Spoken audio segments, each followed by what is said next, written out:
Speaking of huge plays, Jennie Baranczyk, the Oklahoma Sooners, absolutely dominated Iowa. Iowa, of all teams, to move to the Sweet 16. We'll discuss coming up next here on Locked On Sooners.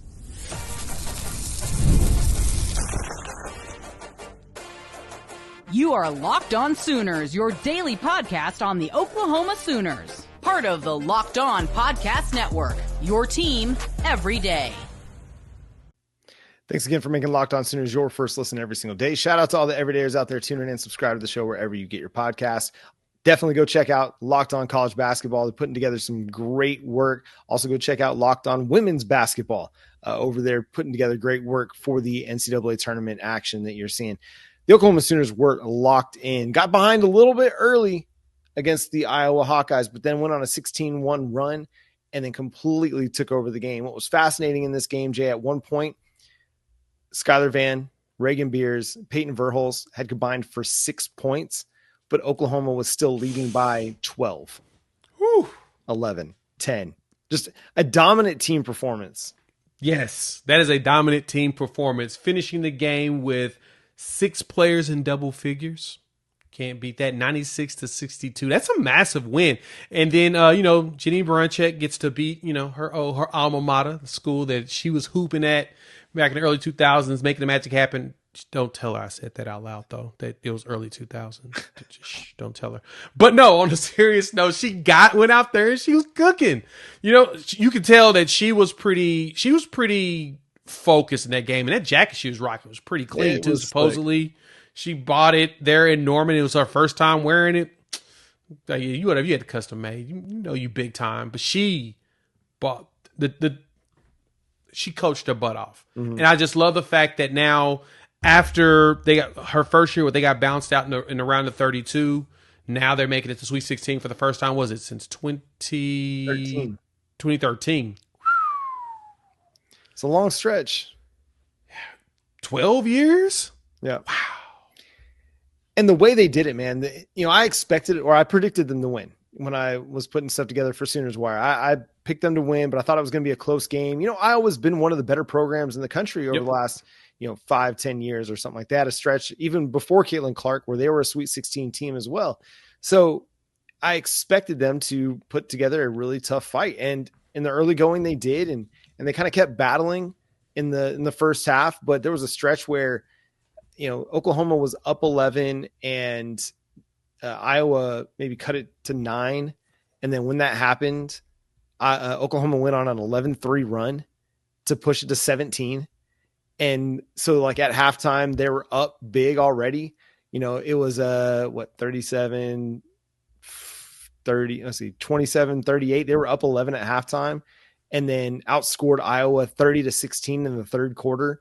And then kept the foot on the gas in the fourth, where they outscored them 28-19. Like that, to me, that showed that this team is taking their game to a different level of intensity in the NCAA tournament, because it would have been really easy in those final 5, 6, 7 minutes of the game to take your foot off the gas and just kind of coast to victory. Mm-hmm. And Iowa could have made the game a little bit more respectable.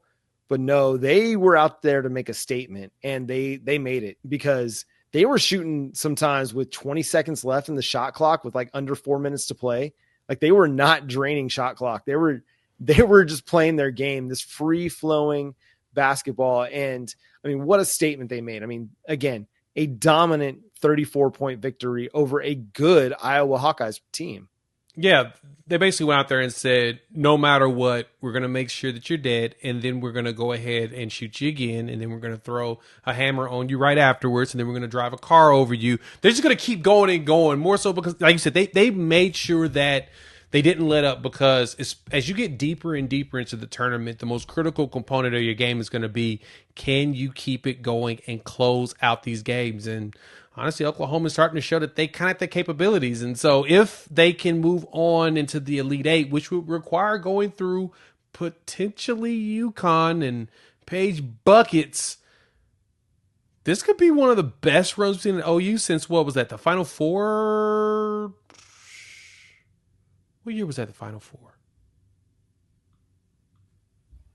Trying to remember. Long time ago.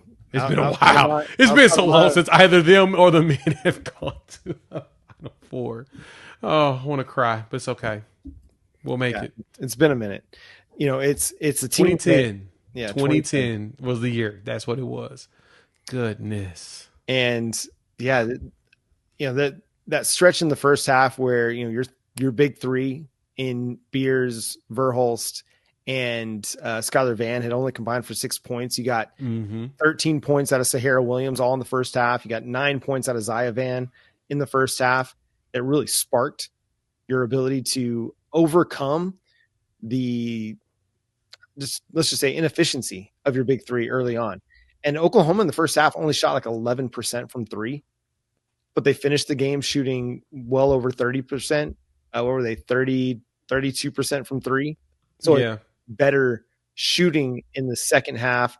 They completely dominated the boards. They out rebounded them, 40-28, including 24-5 on the offensive glass, and 64 rebounds to 33 rebounds for the game. That is there it is, 64-33. Yeah, that's a lot. That's a massive gap, man. They did what you were supposed to do. Even with missing shots, they made sure they got the boards and keeping it out of their hands. Which, a double-digit rebound. I mean, heck, when Oklahoma went on that 16-1 run, Iowa was leading 10-4, and it was just like Iowa just couldn't do anything afterwards. The defense got suffering. They were forcing them to take bad shots or shots that they weren't very comfortable with. They kept missing them, and Oklahoma took advantage of that. That's shout out to them and their resilience and their work. So now, I mean, we're waiting on an announcement tomorrow from the number one, women's basketball player in the country. So you got a recruit that was there, not for this game, but she was there over the weekend. And so